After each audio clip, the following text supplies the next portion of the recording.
How do we turn a concept of interest into something we can measure? That is the heart of operationalization. At core, this is about how we create variables. Now, you're not going to be doing any variable creation in this class, and for the most part, you're going to kind of be stuck with whatever variables someone else has created that you're going to borrow. But it's still important to understand some of the basics of what goes into this, and who knows, maybe one day you will be responsible for taking a concept and creating a variable out of it. Let me give you a very simple example. Let's say that we were interested in the topic of good health care. That's something most of us want, right? We all want to have good health care. Well, what does that mean exactly? How would we measure good health care? And again, as someone who currently works in healthcare, I can tell you there are a lot of different ways that we might think about that question.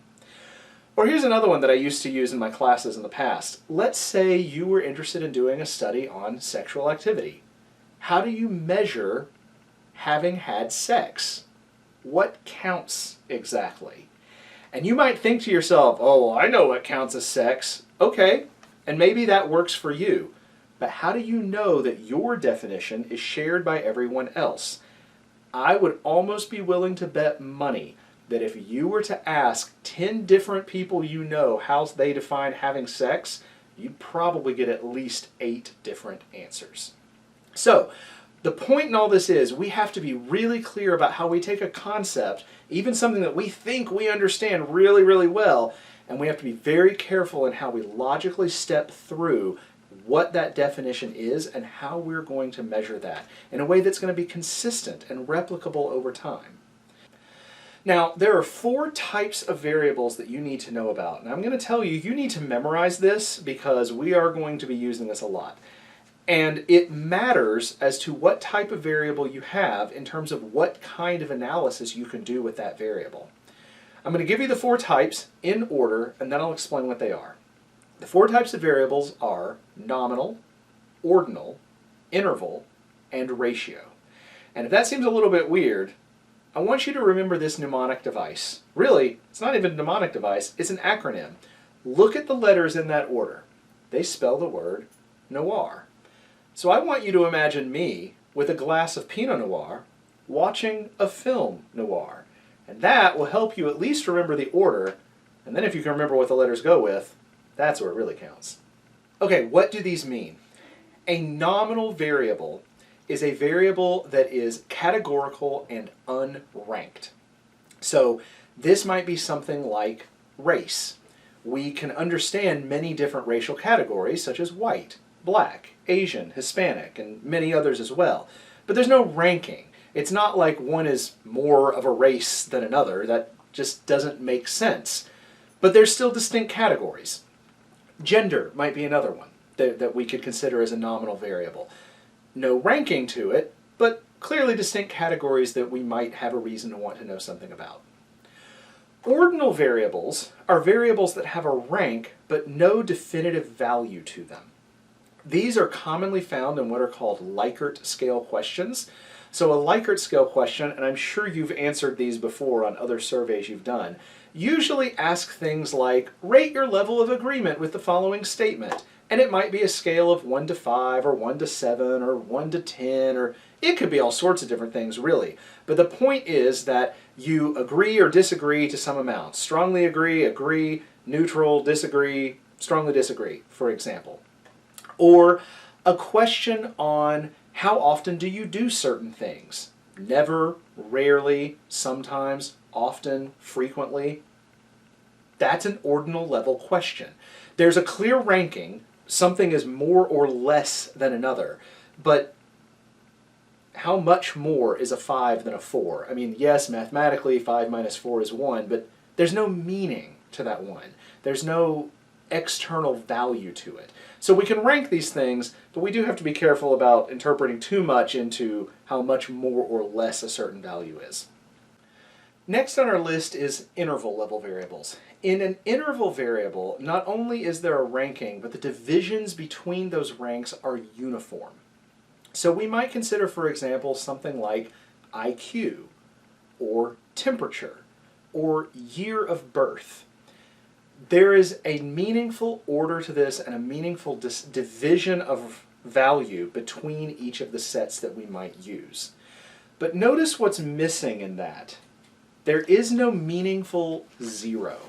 And that brings us to our last category, which is ratio.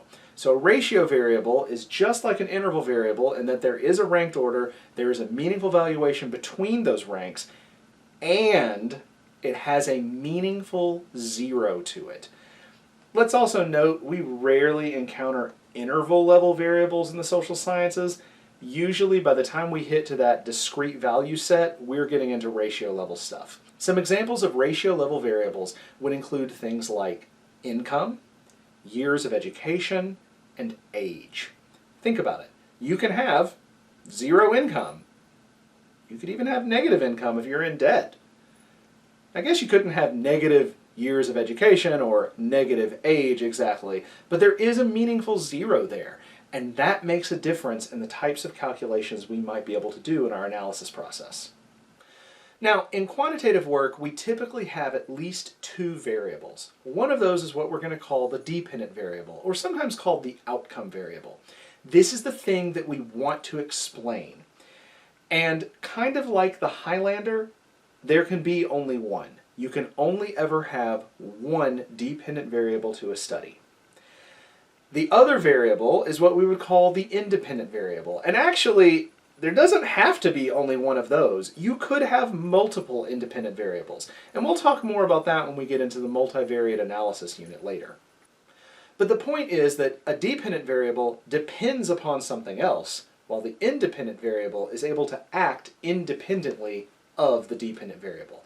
There are some nuances to that, and we'll talk about some examples later on. One key example that social scientists run into a lot is education and income. We might treat one of those as a dependent variable and one as independent, but I think most of us realize that there is a very close dynamic interplay between those phenomena. All right, enough theory. Let's talk about some examples.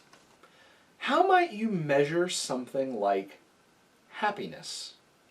I want you to pause the video and take a moment to free write some ideas. If you were to design a study on happiness, how would you measure that? Come back here once you have an answer or two. So, several years ago, Planet Money actually had a story about this where they thought about how do we measure something like happiness. And if you want to give that story a listen, it's about 4 minutes long, so it's pretty quick. I'll make sure the link is included below this video. But here's the takeaway from that. How you ask about it determines the kind of information you get. In other words, our data are only as reliable as the questions we ask. Let's take something a little less ephemeral. How about political opinions? Even those of us who affiliate with a particular political party and maybe even vote along party lines in almost every election probably do not have completely binaristic views on most things. There are lots of things that we probably have very nuanced views about, even if they tend to align with a particular mainstream political party. As one example of that, consider the issue of abortion access. Very, very few people have a completely binaristic view about abortion. They exist, but they're pretty rare. For most of us, there are all sorts of other things that matter that go into forming our opinion.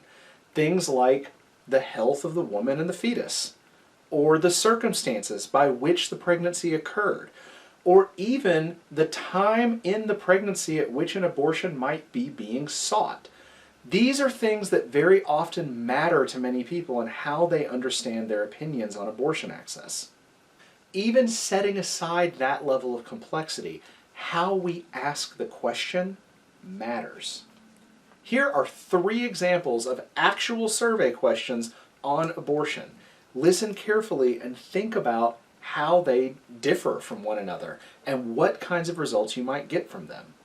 Do you think abortion should be legal in all cases, legal in most cases, illegal in most cases, or illegal in all cases? Do you support the recent Supreme Court decision overturning Roe v. Wade? Do you strongly support, oppose, or strongly oppose using tax dollars to pay for a woman's abortion. Word choice matters too. Baby, fetus, unborn child, mother, pregnant woman. The words we use may have subtle but significant impacts in how people's opinions might get expressed. Here's one last example. How do we measure race? As social scientists, we know two things to be simultaneously true. First, race matters, especially in the US. Structural racial inequalities exist and they have significant impacts on many people's lives. Second, race is a socially constructed phenomenon. It is not rooted in biology. So, how do you measure something that's both real and not real? Or to be a little less obtuse about it, how do you measure something that has so many complex ways of being understood? Well, the U.S. Census Bureau has attempted to help us out on that front, and they have a system that is often accepted as the standard in a lot of studies, although it is by no means perfect. The U.S. Census reports on 5 racial categories, although if you look at the actual census question, at least from 2020, there were 15 categories you could mark, but some of them get collapsed down into aggregated components. Those 5 categories are white, Black or African American, Asian, Native American or Alaska Native, and Native Hawaiian or other Pacific Islander. Look at that list for a moment, and I want you to think about what might be missing from this list. If you said, hey, I don't see Hispanic or Latino up there, you're right, it's not up there. The U.S. Census treats that as an ethnicity, not a race. If you said, what about Arabic people or those from the Middle East? You're right, also not listed here. As of the 2020 census, they would have been lumped under the white category, although I have heard talk that maybe by 2030 they might get their own distinct racial category. Time will tell. Or what about people with multiple racial heritages? Well, they get included too, but they get lumped under a category called 2 or more races. And then there is also a catch-all some other race that the census will include as well for things that they can't fit into one of these 5 categories. But believe me, they do their hardest to fit everyone into one of these categories if at all possible. Like I said, not perfect, but really, what system is? At the end of the day, we generally need some way to be able to measure race. It matters for so many of the things that we might want to study. So this is something that, depending on your topic, you may also have to wrestle with at some point. And you might make different decisions. And that's okay. Regardless, we will get to play with this and other census data a little bit more on one of the later analysis assignments. Okay, so the takeaway that matters is this. You don't really need to know for this class how to design your questions and how to set up your variables. You're going to be working with secondary data sources and someone else is going to have put it together.